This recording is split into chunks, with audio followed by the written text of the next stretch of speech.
Welcome to Pindar Poetry. We hope you learned something new. You start by preparing what matters. Make sure the only way queue is equipped and you have the required currency and shards.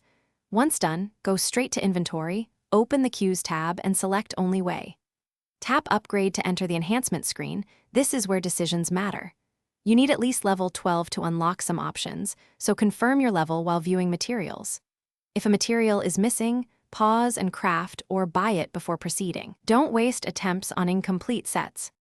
Now you execute the upgrade sequence carefully. Select which stat to raise, power, accuracy, or spin, and preview the cost and success rate. Next, decide how many shards to add. 1 increases chance slightly, 3 gives a much higher chance.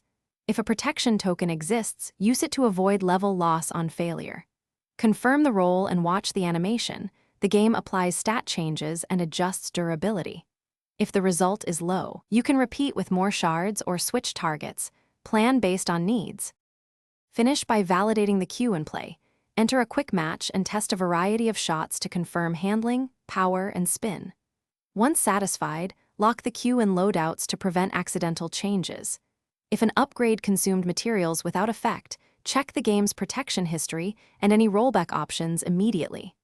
As a troubleshooting tip, if you encounter an apparent bug or missing items, gather transaction ID and screenshots. Then contact support. Reporting specific speeds recovery and avoids repeated losses. Thanks for watching. Consider subscribing if we helped you.